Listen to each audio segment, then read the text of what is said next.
सही कहा। हेमंत कुमार जी, बहुत सारे राज्यों में भारतीय जनता पार्टी की परिस्थिति एक्सट्रीम सैचुरेशन पॉइंट पे है। 90-95% सीटें हैं। गुजरात 26 में 26, राजस्थान 25 में 25, दिल्ली 7 में 7, हरियाणा 10 में 10, हिमाचल 4 में 4, उत्तराखंड 5 में 5, मध्य प्रदेश में 29 में से 28, छत्तीसगढ़ में 11 में से 9। ये सिचुएशन कुछ इस किस्म की है कि ये इस चक्रव्यूह को तो तोड़ नहीं पाएंगे। यहां से सीटें तो घटेंगी घटेंगी अल्टीमेटली। यूपी में भी 80 में से करीब 62 सीटें उनके पास थी। तो कोशिश ये होनी चाहिए कि अब जो पहले वाला जो तिलिस्म था इनका, वो तो टूटा ही टूटा, इसमें तो मैं मान के चलता हूं। और जहां तक AIMIM की बात है, वो अपनी जो रेपुटेशन थी अब वो गवा चुकी है। हमने कर्नाटक के रिजल्ट में देखा था कि उनको 30 सीटों पे खड़े किए थे जहां पर मुस्लिम मतदाता काफी बड़ी मात्रा में थे। कर्नाटक के अंदर 15% मुस्लिम मतदाता हैं, और वहां पर उन 30 सीटों पर जहां साउथ मैसूर में या मैंगलोर रीजन के अंदर मुस्लिम थे, 0.1% से भी कम वोट मिले थे AIMIM को। और ये अब जो जो उसका भी जो तिलिस्म था वो टूट चुका है। अभी वो ना तो बिहार में डैमेज कर पाएगी, ना किसी और स्टेट पर डैमेज कर पाएगी, हजार कोशिश करके देख ले। मुझे लगता है कि रास्ते थोड़े से आसान हैं, बस थोड़ी सी एक बुद्धिमत्ता की जरूरत है, थोड़ी सी अंडरस्टैंडिंग की जरूरत है। हेमंत कुमार जी। दिनेश जी, ये सबसे पहले तो मैं ये कहूंगा कि जो इंडिया अलायंस को लेकर के जो बातचीत है, वो एक काम होना चाहिए था। जो आप एक जो आपकी सेक्रेटरीट बननी चाहिए थी, आपका स्पोक्सपर्सन तय होना चाहिए था, जो नहीं हुआ, जिसकी वजह से नीतीश कुमार ने जो कुछ कहा और अखिलेश यादव का जो मामला सामने आया, इस तरह की चीजें जो आई, ये इसलिए आई कि कोई केंद्रक नहीं था अभी तक बना है। तो वो एक केंद्रक होना चाहिए था, एक न्यूक्लियस होना चाहिए था। तो खैर, ये तो अब बात चली गई। अब तो 3 दिसंबर आने वाला है, और जहां तक वो 3 दिसंबर का इंतजार है, तो 3 दिसंबर के स्ट्रैटेजी बनाने की जो बात है, वो 3 दिसंबर को देख करके आप उसमें स्ट्रैटेजी अपनी बदलें, अपना नया कुछ बनाएं। ये सब चीजें तो है, लेकिन जो पहले काम होना चाहिए था वो नहीं हुआ। खैर, अब तो वो समय निकल गया हुआ है। अब रही बात की आखिरकार ये मोदी जी जो कुछ अभी कर रहे हैं, वो किस दिशा में जा रहा है इंडिया अलायंस के लिए, वो किस तरह का इंडिकेटर है उसमें। तो सबसे जो अभी रिसेंटली जो क्रिकेट का जो वर्ल्ड कप फाइनल जो खत्म हुआ है, मैं उसकी चर्चा करना चाहूंगा कि वहां आप समझिए कि सरकार के दोनों सबसे बड़े चेहरे वहां पर थे। इससे बड़ा और क्या हो सकता है। और एक खेल को कैसे किसी ने धर्म युद्ध का नाम दे दिया, तो किसी ने कुछ कह दिया। ऐसा पहले कभी नहीं हुआ था कि खेल को धर्म युद्ध का नाम दे दिया जाए। तो अगर सवाल पूछा जाए कि कौन हारा वहां पर, किस धर्म के की हार हुई और किस धर्म की जीत हुई वहां पर, नरेंद्र मोदी जी को क्या जरूरत थी वहां पर जाने की। यही था ना कि अगर इंडिया की टीम जीतती तो आप इसको प्रचारित करते कि हमने, देखिए, नरेंद्र मोदी जी जो विश्व गुरु हैं, उन्होंने उनके नेतृत्व में, उनके सरपरस्ती में वहां पर टीम इंडिया जीत गई। तो इस तरह की जो चीजें करने के लिए आप आतुर हैं, तो कभी कभी होता है कि तैयारी तो बहुत थी, सारा मीडिया बहुत अधिक तैयारी बैठा था, और वो पूरी रात गाना बजाना उनका होना था। लेकिन क्या है कि हर चीज के ऊपर पानी फिर गया इनका। और बाद में सर, आज अगर आप ऑस्ट्रेलिया के पेपर पढ़ो, आज के जो इंडिया का जो क्रिटिसिज्म आया सर, कहता है आपके 1,30,000 लोग उठ के चले गए और खाली स्टेडियम में ट्रॉफी देते हो आप। ऑस्ट्रेलिया जीतता है और सब लोग भाग के गले लगने के लिए मैदान में आते हैं, and there is a hushed silence, और कोई ये नहीं कि खड़े होकर कम से कम तालियां बजा लो। सर, कितना कंडेम किया आप सोचिए जरा। मतलब वो कहते हैं कहते हैं आपके अंदर क्या स्पोर्ट्समैन स्पिरिट है क्या, कुछ बची है क्या? This is how they are implemented. आप दिनेश जी, मैं इसकी चर्चा इसीलिए कर रहा हूं कि आप भारत की राजनीति के पतन के क्लाइमेक्स को देख रहे हैं।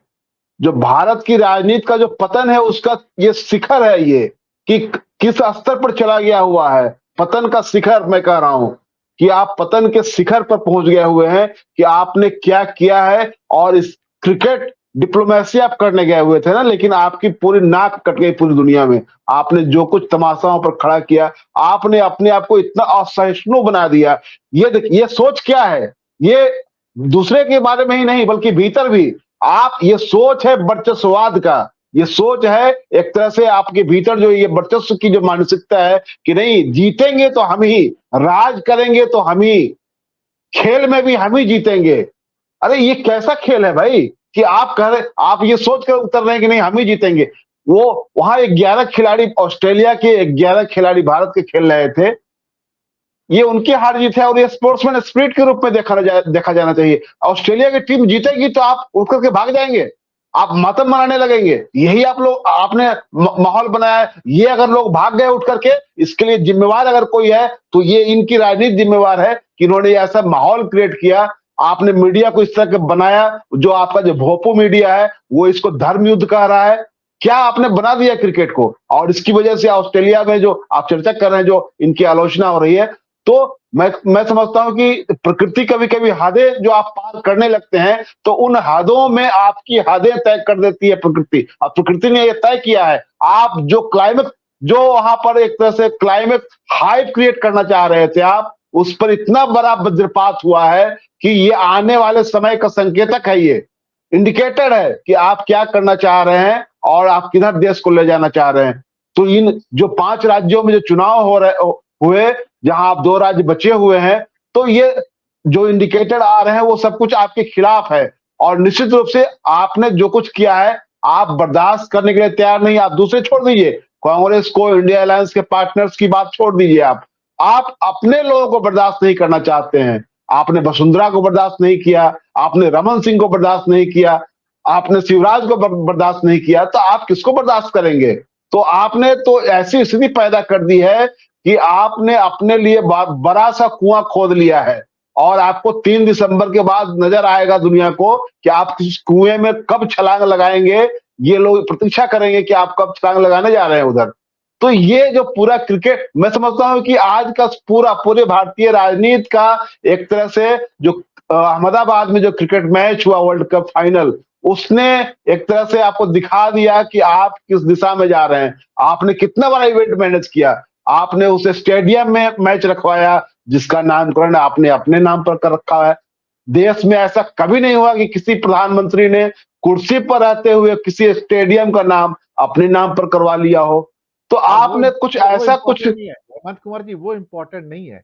इम्पोर्टेंट ये था कि वो स्टेडियम सरदार पटेल स्टेडियम था। एक्चुअली सरदार पटेल का नाम हटा के अपना नाम लिखवाया। सर आप सोचिए जरा, तो उनका भी नाम उसमें थोड़ा रहने दिया है, पतले अक्षरों में लिखा हुआ है, उससे क्या स्पोर्ट्स इनक्लेव या ऐसे कुछ करके सरदार पटेल स्पोर्ट्स इनक्लेव उसमें कर दिया है, अपना नाम मोटे मोटे अक्षरों में लिखवाया है। तो खैर, तो ये जितना बड़ा इवेंट आप मैनेज करना चाहते थे, इसको तो आप वो क्रिकेट मैच नहीं रहने दिया था आपने उसको, एक तरह से उसको आप राजनीति का अखाड़ा बना दिया उसको। ऐसा दुनिया में कहीं नहीं हुआ। आपने तो ऑस्ट्रेलिया के प्रधानमंत्री को भी आमंत्रित किया था, उन्होंने मना कर दिया कि नहीं आएंगे। उन्होंने एक अपना प्रतिनिधि, शायद वो भारत आए हुए थे, इस वजह से वो चले गए देखने के लिए। लेकिन जो कुछ भी हुआ, ये दुनिया में अच्छा संकेत नहीं गया है, एक तो डिप्लोमेसी के लिहाज से भी, और दूसरे भारतीय राजनीति के लिहाज से भी, मोदी जी के लिहाज से भी, भाजपा के लिहाज से भी। आपने अपने लिए इतना हास्यास्पद स्थिति बना दी कि पूरी दुनिया उस पर थू-थू कर रही है, और ये आने वाले राजनीति का इंडिकेटर है, भारतीय राजनीति का। और इंडिया अलायंस के लिए निश्चित रूप से एक बड़ा ये अवसर मोदी जी ने उपलब्ध कराया है। इसको लेकर के मुझे लगता है कि आगे बढ़ना चाहिए। अब समय आ रहा है, 3 दिसंबर के बाद स्थितियां बहुत सारी साफ होंगी, और उसके बाद इंडिया अलायंस के सामने एक मौका होगा कि आप चीजों को लेकर के आगे बढ़ें। जी दिनेश जी, एक्चुअली बिल्कुल देयर वाज ए पॉसिबिलिटी कि अगले 3 दिन, अदरवाइज तो भारत की जीत पर ही मोदी जी चुनाव प्रचार करते थे। वहां पर पूरा राजस्थान का प्रचार, वो क्रिकेट टीम का वर्ल्ड कप का प्रचार कर देते, देखो मेरे अंडर में क्या हुआ, दुनिया मैंने चांद पे पहुंचा दिया, मैंने अब ना जाने क्या क्या करवा दिया, वर्ल्ड कप जिता दिया। जी सब। उससे पहले मनमोहन सिंह भी जिता के गए, ऐसी बात नहीं है। लेकिन 2011 में वही प्रधानमंत्री थे, लेकिन वो बेचारे सीधे और सम्मानीय पुरुष थे। उन्होंने बधाई देने के अलावा तो कुछ नहीं किया था। कुछ नहीं किया, बल्कि देखिए सब,